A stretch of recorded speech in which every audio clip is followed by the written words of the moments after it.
மாண்புமிகு எதிர்க்கட்சி தலைவர் திரு உதயநிதி ஸ்டாலின் அவர்கள்.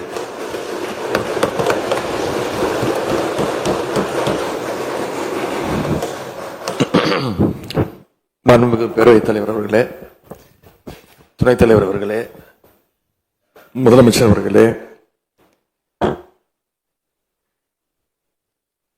17வது சட்டமன்ற பேரவையின் எதிர்க்கட்சி தலைவராக எனது முதல் உரை இது. பகுத்தறிவு பகலவன் தந்தை பெரியார், தமிழ்நாட்டுடைய தலைமகன் பேரறிஞர் அண்ணா, நவீன தமிழ்நாட்டுடைய சிற்பி முத்தமிழறிஞர் டாக்டர் கலைஞர்,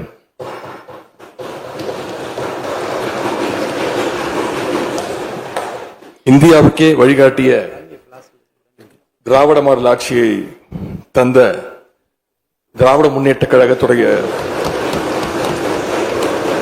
தலைவர் திரு முத்துவேல் கருணாநிதி ஸ்டாலின் என எங்களுடைய தலைவர்களை எல்லாம் வணங்கி என்னுடைய இந்த உரையை துவங்குகின்றேன்.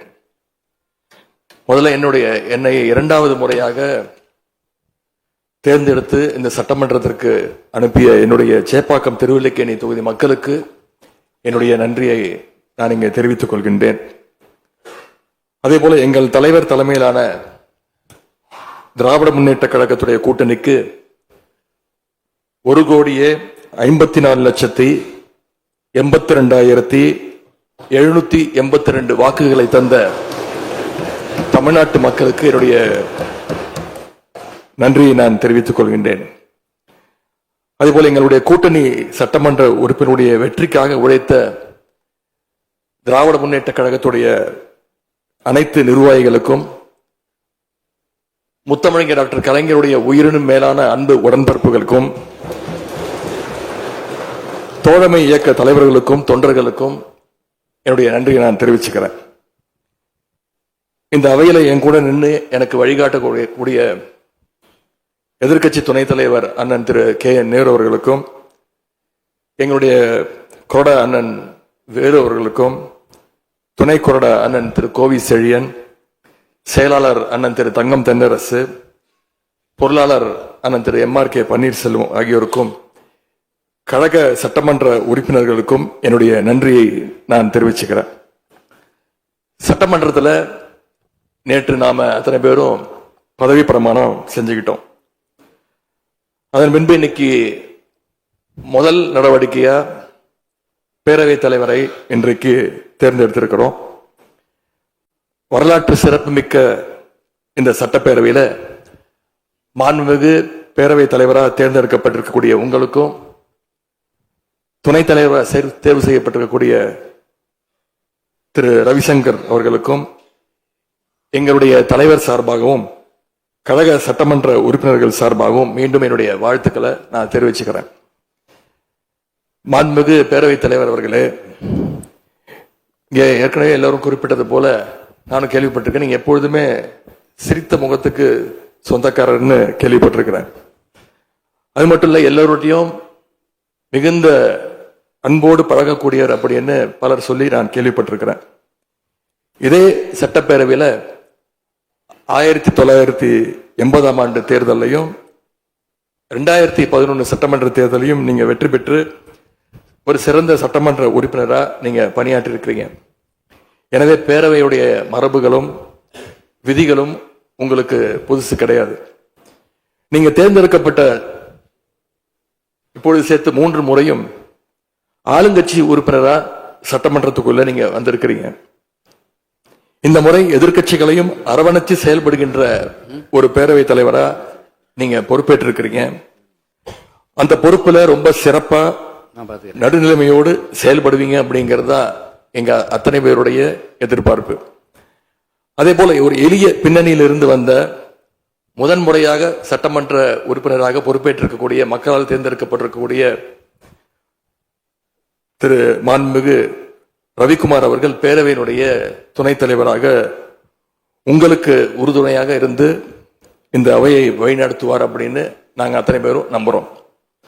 மாண்புமிகு பேரவைத் தலைவர் அவர்களே, நம்முடைய மாண்பு முதலமைச்சர் அவர்கள் நேற்று எங்களுடைய தலைவருடைய வீடுகளுக்கும் அனைத்து கட்சி தலைவருடைய வீடுகளுக்கும் சென்று வாழ்த்துக்கள்லாம் பெற்றுக்கிட்டு போனார். அந்த அரசியல் நாகரிகம் இந்த பேரவையிலும் தொடரணும் அப்படிங்கிறதா எங்களுடைய எண்ணம், எதிர்பார்ப்பு. ஏற்கனவே நான் சொல்லியிருந்தாலும் மறுபடியும் சொல்ல விரும்புகிறேன். திராவிட முன்னேற்ற கழகம் இந்த சட்டப்பேரவையில் எதிரி கட்சியா இல்லாம ஒரு ஆக்கப்பூர்வமான எதிர்கட்சியாக நிச்சயம் செயல்படும்.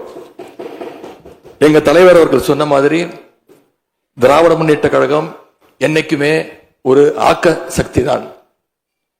மாண்புமிகு பேரவைத் தலைவர்களே, இந்த பேரவைக்குன்னு ஒரு மிகப்பெரிய வரலாறு இருக்கு.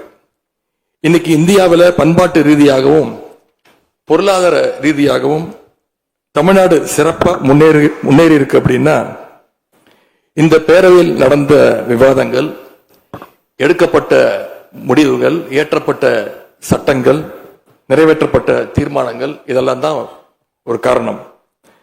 பிற மாநிலங்களுக்கெல்லாம் ஒரு எடுத்துக்காட்டாக வழிகாட்டக்கூடிய வகையில் செயல்பட்டு இந்தியாவையே திரும்பி பார்க்க வச்ச சட்டமன்ற பேரவை இந்த தமிழ்நாட்டு சட்டமன்ற பேரவை. அப்படிப்பட்ட இந்த பேரவையில் ஆரோக்கியமான ஆக்கப்பூர்வமான விவாதங்களுக்கு இடம் கொடுத்து ஜனநாயக மாண்புகளுக்கு முக்கியத்துவம் கொடுத்து பேரவைத் தலைவர் அவர்கள் என்றைக்கும் நடுநிலைமையோடு செயல்பட வேண்டும் என்று நாங்கள் அனைவரும் விரும்புகின்றோம். நாம் எங்க ஆளுங்கட்சி எதிர்கட்சி அப்படின்னு எதிர் வரிசையில் உட்கார்ந்திருந்தாலும் தமிழ்நாட்டுடைய வளர்ச்சின்னு வரும்போது நாம் அனைவரும் ஒரே வரிசையில முன் வரிசையில் நின்று உழைக்கணும்னு நான் விரும்புகிறேன். அதைத்தான் தமிழ்நாட்டு மக்களும் எதிர்பார்த்துக்கிட்டு இருக்கிறாங்க, விரும்புறாங்க. திராவிட முன்னேற்ற கழகமும் அதைத்தான் விரும்புது. எங்களுடைய தலைவர் அவர்கள் கடந்த 5 ஆண்டுகள்ல அடிக்கடி சொல்ற ஒரு வார்த்தை, இது எனது அரசு அல்ல நமது அரசு என்று எங்களுடைய தலைவர் அவர்கள் அடிக்கடி சொல்லுவார். அதை நிரூபிச்சு காட்டியிருக்கிறார். சென்ற திராவிட மாடல் அரசுங்கிறது வாக்களிச்ச மக்களுக்கு மட்டும் இல்லாம வாக்களிக்காத மக்களுக்குமான அரசாகத்தான் செயல்பட்டு வந்தது. ஆகவே இந்த புதிய அரசும் அனைவருக்குமான அரசாக உங்களுக்கு வாக்களிக்காத மக்களுக்குமான அரசாக செயல்படும்னு நான் விரும்புறேன். இந்த நேரத்தில் இன்னொரு விஷயத்தையும் இங்க நினைவுபடுத்த விரும்புறேன். மாண்புமிகு பேரவைத் தலைவர் அவர்களும் மாண்புமிகு முதலமைச்சர் அவர்களும் இன்னைக்கு எதிர்கட்சி தலைவராக இருக்கிற நானும் ஒரே காலேஜில் படிச்ச ஓல்டு ஸ்டூடெண்ட். ஒரே காலேஜில் நாம படிச்சிருந்தாலும் அரசாங்கத்தை நடத்துறதுல திமுக தான் சீனியர் பேட்ச். அது உங்களுக்கு தெரியும். 1967 ஆட்சிக்கு வந்தது திமுக தான். நாங்க தான் சீனியர்ஸ். அந்த அடிப்படையில் எங்களுடைய நாலேஜையும் எக்ஸ்பீரியன்ஸையும் நாங்க ஷேர் பண்ணிக்க ரெடியா இருக்கோம். அதை ஏத்துக்க நீங்களும் தயாராக இருங்க. ஏன்னா நமக்கு எப்பவுமே தமிழ்நாட்டு மாநிலத்துடைய நலன்தான் மிக மிக முக்கியம். மாண்புமிகு பேரவைத் தலைவர் அவர்களே, நீங்க போட்டியின்றி தேர்வாகியிருக்கீங்க. மாண்புமிகு முதலமைச்சரும் எதிர்கட்சி தலைவரான நானும் உங்களை அவை முன்னவரும் இந்த இருக்கையில உட்கார வச்சிருக்கிறோம், அமர வச்சிருக்கிறோம். இன்னைக்கு உங்க கையை பிடிச்சி அழைச்சிட்டு வந்து உட்கார வச்சிருக்கிறோம். இனி எங்க 2 தரப்பையும் நீங்க தான் கையை பிடிச்சி அரவணைச்சு கோவம் இல்லாம கோவப்படாம, நீங்க கோவப்பட மாட்டீங்கன்னு தெரியும். உங்களை கோவப்படுத்துற மாதிரி எந்த செயலையும் நாங்க செய்ய மாட்டோம். சட்டமன்ற ஜனநாயகத்தில் ஆளுங்கட்சி காதுகளாகவும் எதிர்கட்சி குரலாகவும் இருக்க வேண்டும். அதுலதான் இந்த அவையுடைய பெருமை நிச்சயம் அடங்கி இருக்கு. பொதுவா இதுக்கு முந்தைய சட்டமன்ற பேரவை எடுத்துக்கிட்டா ஆளுங்கட்சி வரிசையில அதிக உறுப்பினர்களும் எதிர்கட்சி வரிசையில அதை விட குறைவான உறுப்பினர்களும் இருப்பாங்க. ஆனா இந்த முறை கிட்டத்தட்ட ஆளுங்கட்சிக்கு இணையான எதிர்கட்சி வரிசை வலிமையா இன்னைக்கு அமைஞ்சிருக்கு. அதுதான் இந்த பேரவையுடைய இன்னொரு கூடுதல் சிறப்பு. இதன் மூலமா தமிழ்நாட்டு மக்கள் ஒரு முக்கியமான செய்தியை நமக்கு சொல்லி இருக்கிறாங்க. அது என்னன்னா, எதிர்கட்சி வரிசை மிக மிக வலிமையாக இருந்து இந்த அரசை, புதிய அரசை வழிநடத்தணும், ஆக்கப்பூர்வமான விமர்சனங்களை முன்வைக்கணும் அப்படின்னு மக்கள் நமக்கு சொல்லி இருக்கிறாங்க. நான் நம்புறேன். ஆகவே மக்களுடைய எண்ணத்தை பிரதிபலிக்கிற மாதிரி எங்களுடைய பணிகள் நிச்சயம் இருக்கும். மாண்பு பேரவைத் தலைவர் அவர்களே, இந்த அரசு பொறுப்பேற்ற நிகழ்ச்சியில் நடந்த ஒரு நிகழ்வை இங்க நான் சுட்டிக்காட்ட விரும்புகிறேன். ஏற்கனவே சுட்டிக்காட்டியிருக்கிறாங்க. அந்த நிகழ்ச்சியில தமிழ்தாய் வாழ்த்து 3வது இடத்துக்கு தள்ளப்பட்டிருக்கு. இது தமிழ்நாட்டு மக்கள் மத்தியில மிகப்பெரிய ஒரு கோபத்தையும் அதிர்ச்சியையும் ஏற்படுத்தி இருக்கு.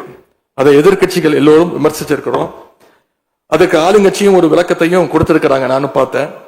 எங்களோட கருத்து என்ன அப்படின்னா, பாஜக ஆட்சிக்கு வந்திருக்கக்கூடிய மேற்கு வங்க மாநிலத்துல பதவியேற்பு நிகழ்ச்சியின் போது வந்தே மாதரம் பாட்டு பாடப்படல.